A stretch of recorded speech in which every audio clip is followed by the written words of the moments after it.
"You're working late again?" Greg called from the kitchen, his tone dripping with fake concern. I glanced up from my laptop, masking the irritation bubbling beneath the surface. "Big deadlines this week," I said casually. He smirked, pouring himself a glass of wine. "You've got to take it easy, Holly. Life isn't just about work, you know." If only he knew. My name is Holly, and for the last 6 months I've been living a double life. Not the glamorous, exciting kind. No, my double life consisted of pretending everything was fine while quietly piecing together evidence of my husband's betrayal. It started with small things: late-night meetings that didn't make sense, charges on our credit card for expensive restaurants I hadn't visited, and a faint whiff of unfamiliar perfume on his clothes. At first, I told myself I was imagining it, but one day, while organizing the mail, I found a receipt for a down payment on a car. A luxury car. That wasn't for me. I confronted him lightly at first, asking about the unusual expenses. Greg, ever the smooth talker, waved it off. "Work perks," he'd said with a grin. "You know how my clients like to celebrate." I wanted to believe him, but something about the way he avoided my eyes told me the truth was far less innocent. So, I started paying attention. It didn't take long to uncover the full picture. Greg wasn't just cheating. He was using our shared savings to fund a lifestyle for Melanie, his so-called client. Expensive dinners, shopping sprees, and the pièce de résistance, the car he planned to present to her as an anniversary gift. The audacity of it all was breathtaking. Here I was, working late nights to secure our future, while he drained our accounts to impress a woman who probably couldn't spell commitment if her life depended on it. But instead of confronting him, I stayed quiet. That night, as Greg settled onto the couch, I opened my laptop and began to plan. I researched fraud reporting procedures, legal options, and even looked up repossession companies. Every keystroke was fueled by a determination I hadn't felt in years. Greg thought he was clever, but he didn't realize he'd underestimated me. If he wanted to play dirty, I was ready to clean house. For the next few weeks, I played my part perfectly. I laughed at Greg's jokes, asked about his business trips, and even pretended not to notice when he'd come home smelling like an overpriced cologne I didn't buy for him. But behind the scenes, I was building my case. The first step was filing a fraud report. The car was purchased with our joint funds, but the dealership papers only had Greg's name on them, a detail I used to my advantage. I contacted the dealership under the guise of needing more information about the transaction. By the time I hung up, I had everything I needed: dates, amounts, and proof that the purchase had been made without my consent. I followed that up with a call to the bank. "I believe my account has been compromised," I told the fraud department. "There's a transaction I didn't authorize, and it's a significant amount." They flagged the account and opened an investigation. Every step I took tightened the noose around Greg's scheme. Meanwhile, I kept an eye on him. Every time he smirked over his phone or whispered into it like a teenager sneaking a call, I took mental notes. I even managed to catch a glimpse of a text from Melanie. "Can't wait to see the surprise you promised." The surprise? The car, no doubt. The thought made my stomach turn, but it also fueled my resolve. Greg thought he was the master manipulator, but he'd forgotten one crucial thing. I knew how to wait. The anniversary plans came together almost too perfectly. Greg suggested a fancy dinner at one of the restaurants he loved to frequent with Melanie. "I want to treat you right," he'd said, flashing a grin that once made me swoon, but now only made my skin crawl. "Sounds wonderful," I replied, masking my contempt with a sweet smile. I knew what he was doing, using the dinner as a cover to present Melanie with the car afterward, but I wasn't about to let him get away with it. That night, after Greg left for another client meeting, I finalized the details with the fraud investigator. The car's purchase was flagged, and the repossession team was scheduled. Everything was set to unfold just as Greg thought he was winning. As I closed my laptop, I felt a strange sense of calm. For weeks, I'd been quietly carrying the weight of his betrayal, pretending not to notice the lies piling up around me. But now, the power had shifted. Greg had no idea his world was about to collapse. The night of our anniversary dinner arrived, and Greg was in his element. He strolled into the house wearing a sharp suit, holding a bouquet of roses and a bottle of champagne. "Happy anniversary, babe," he said with a grin, leaning in to kiss my cheek.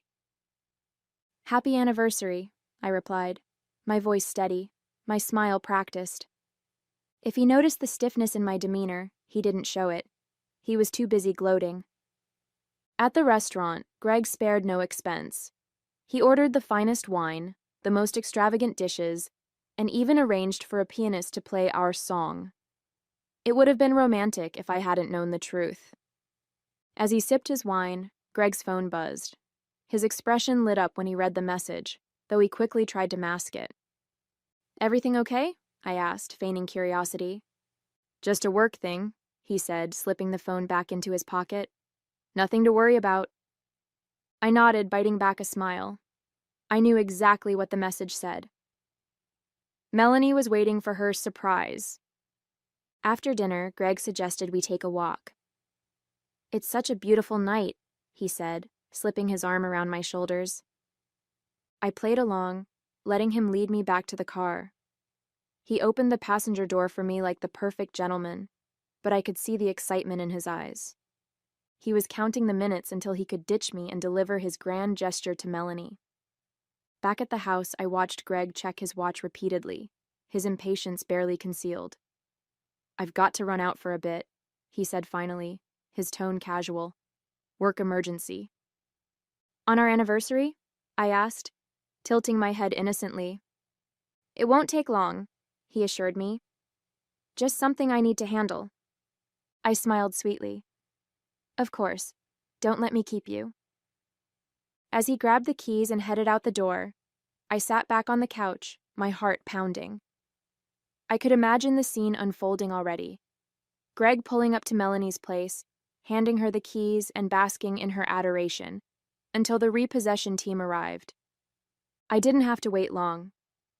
An hour later, my phone buzzed with a text from Detective Ruiz. "Repossession complete. Everything went as planned." I stared at the screen, my hands trembling, a mix of relief and satisfaction washing over me. Greg had no idea yet, but his perfect little charade had just come crashing down. And this time, I wasn't the one left picking up the pieces. When Greg returned later that night, his face was flushed, and his usual swagger was noticeably absent. He slammed the front door harder than necessary, his keys clinking loudly as he tossed them on the counter. "Rough night?" I asked, glancing up from the book I was pretending to read. He shot me a look, but his words were measured. "Just some unexpected complications," he said, pulling at the knot of his tie. "Anything I can help with?" I asked, my voice dripping with feigned concern. "No," he snapped, then quickly softened his tone. "I mean, it's fine. Nothing for you to worry about." I bit back a smirk and returned to my book, letting the silence stretch between us. Watching Greg squirm was almost too satisfying, but I wasn't done yet. As he disappeared into the bedroom, muttering something about needing to figure things out, I received another text from Detective Ruiz. "Your husband filed a report with the dealership. Claimed the car was taken by mistake. We'll keep you updated."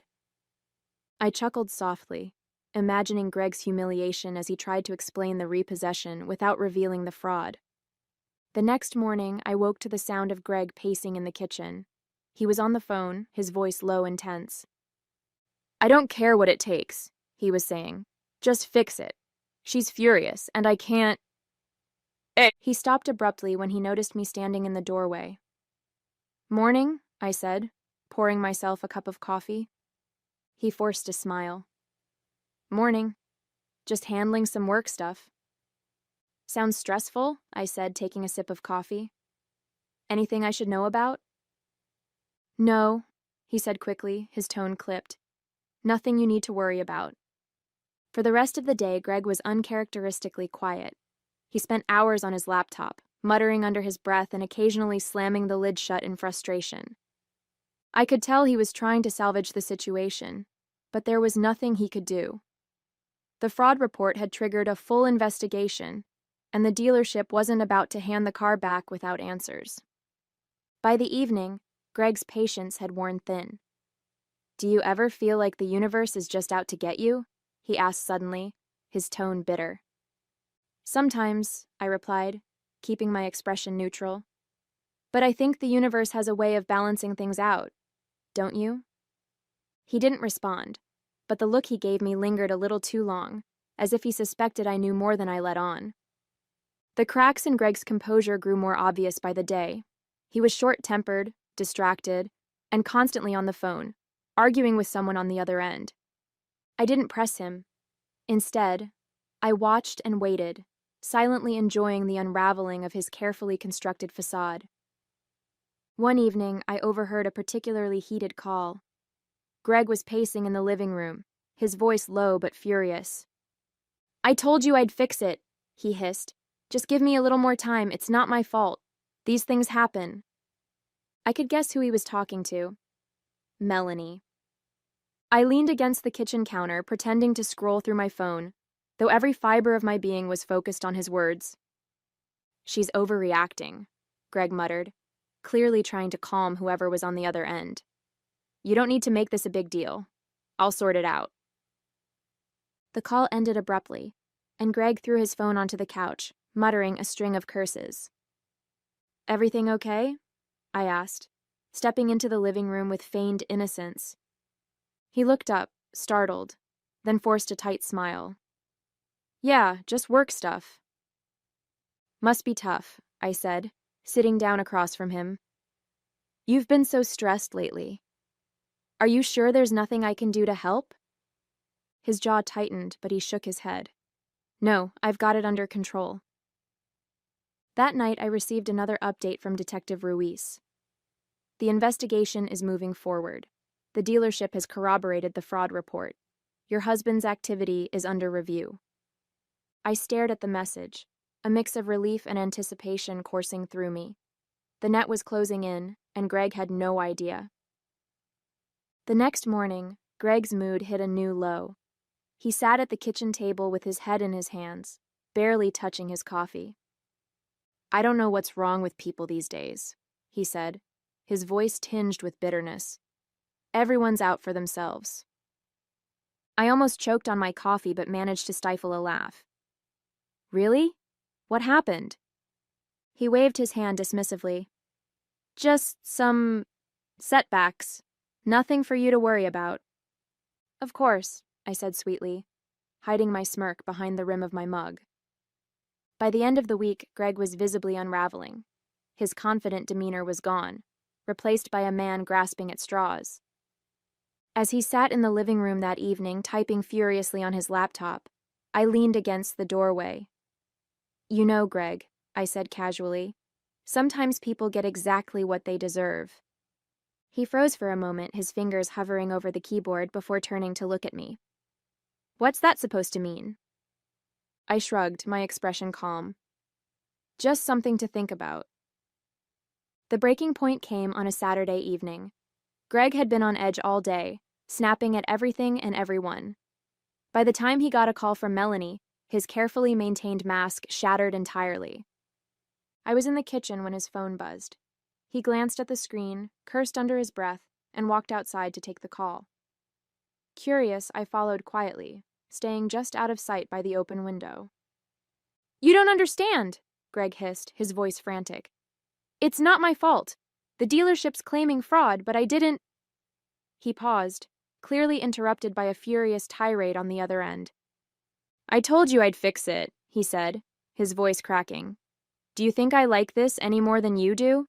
Just give me a little more time, Melanie." Her voice was muffled, but her anger was unmistakable. When he finally hung up, Greg stormed back inside, slamming the door hard enough to rattle the windows. "Everything okay?" I asked innocently, glancing up from my laptop as he stormed past. "Fine," he snapped, disappearing into the bedroom. Moments later, I heard the unmistakable sound of drawers being yanked open and slammed shut. Curious, I peeked into the room and found him frantically rummaging through his closet, throwing clothes and shoes onto the bed. "What are you doing?" I asked, leaning against the doorframe. "Packing," he said shortly. "Packing?" I raised an eyebrow. "Are you going somewhere?" Don't start, Holly, he said, his voice tight. I don't have time for this right now. I crossed my arms, watching as he stuffed random items into a duffel bag. What's going on, Greg? You've been acting strange all week. He froze for a moment, his back to me, before turning around. It's nothing, he said, his tone sharper than usual. Just a work emergency I need to deal with. I held his gaze, letting the silence stretch uncomfortably long. Finally, I smiled. If you say so. As Greg left with his hastily packed bag, I received a text from Detective Ruiz.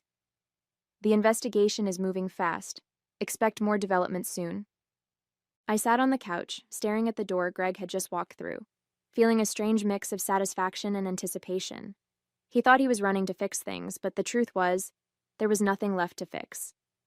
By the time he realized it, it would be too late. For the first time in weeks, I allowed myself to relax. The plan was in motion, and the pieces were falling into place. All I had to do now was wait. And if there was one thing I'd learned over the years, it was how to wait. Monday morning, I woke to a string of missed calls and frantic voicemails from Greg. Holly, call me back, it's urgent. Where are you? I need to talk to you now. They're saying fraud, but it's not true. You've got to help me fix this. I deleted each one without hesitation, savoring the quiet triumph of knowing the tables had finally turned. Over coffee, I texted Detective Ruiz for an update. His reply was swift. Greg tried to contact the dealership this morning. He's panicking, but the fraud investigation has progressed too far for him to undo anything. I smiled to myself, imagining Greg's face as he realized there was no way out. Around midday, the doorbell rang. When I opened it, Greg stood on the porch looking disheveled and desperate. His shirt was wrinkled, his tie askew, and his usual arrogance was nowhere to be found. We need to talk, he said, his tone pleading. I crossed my arms, leaning against the doorframe. Talk about what, Greg? The car you bought for your mistress, or the fraud charges you're facing? His eyes widened, panic flickering across his face. Holly, I can explain. No need, I cut him off. I know everything. The fake business trips, the luxury dinners, the car. You thought I wouldn't notice, but I've known for months. He stumbled over his words, trying to piece together a defense, but I didn't give him the chance. You used our money to fund your lies, I said, my voice steady. You betrayed me, and now you're paying the price. He stepped closer, his hands raised in a gesture of surrender. Holly, please. I messed up, but we can fix this. I'll pay you back. I'll do whatever it takes. I raised an eyebrow. You'll pay me back? With what? Your empty promises or the love letters from Melanie? The mention of her name made him flinch, and I knew I'd hit a nerve. Before he could respond, I stepped back and gestured to the stack of papers sitting on the entryway table. You can start by signing these, I said. Greg hesitated, glancing at the documents. What is this? Divorce papers, I replied. You've already lost the car, and soon you'll lose access to everything else. Consider this your final chance to walk away with whatever dignity you have left. He stared at me, his jaw tightening. For a moment I thought he might argue, but then his shoulders sagged in defeat. You don't have to do this, he said weakly. Yes, I do, I said firmly. Because unlike you, I know how to finish what I start. Greg left without another word, and as I closed the door behind him, I felt an overwhelming sense of relief. The man who had taken so much from me was finally out of my life, and for the first time in years, I felt free. The house felt eerily quiet after Greg left, but it wasn't the unsettling kind of silence I'd grown used to during our marriage. This was the peaceful kind, the kind that meant freedom. I sat at the kitchen table staring at the signed divorce papers. Greg had left reluctantly, his pleas still echoing in my mind, but the weight of his betrayal no longer sat heavy on my shoulders. For the first time in months, I felt in control. Over the next few days, I started putting my life back together piece by piece. The first step was meeting with my lawyer to finalize the divorce. Clara, ever efficient, was thrilled with how smoothly things were progressing. With the fraud investigation and the financial evidence we've gathered, he doesn't have much leverage, Clara said, flipping through her notes. You'll keep the house, your assets, and any remaining funds he hasn't squandered. And what about the fraud case? I asked, my voice steady but curious. That's moving forward as well, Clara replied. Detective Ruiz has ensured that all the pieces are in place. Greg will be facing charges soon, and given the evidence, it's unlikely he'll avoid jail time. I nodded, the news giving me a sense of closure I hadn't realized I needed. While the legal battles moved forward, I focused on reclaiming the space Greg had tried to overshadow. I rearranged the furniture, replaced the old curtains with ones I'd picked out, and even painted the living room a soft shade of blue, my favorite color, not his. Amanda came over one afternoon to help, armed with paint rollers and a bottle of wine. This place already feels different, she said as we worked. It's like you've taken back the energy he tried to drain from it. That's the goal, I replied with a smile. I want this house to feel like mine, not a reminder of him. I also started reconnecting with friends I'd lost touch with during my marriage. Greg had always insisted on controlling our social life, dictating who we spent time with and when. Now, I was free to make my own choices. One evening, I hosted a small dinner party with Amanda and a few close friends. As we laughed and shared stories over a meal I'd cooked myself, I realized how much I'd missed this, being surrounded by people who truly cared about me, not the version of me Greg had tried to shape. The investigation into Greg's fraud continued to make progress. Detective Ruiz called me with updates every few days, his tone always professional but tinged with satisfaction. The dealership is cooperating fully, he said during one call.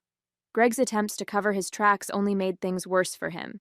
It's a matter of time before we see this through. I thanked him, feeling a mix of relief and validation.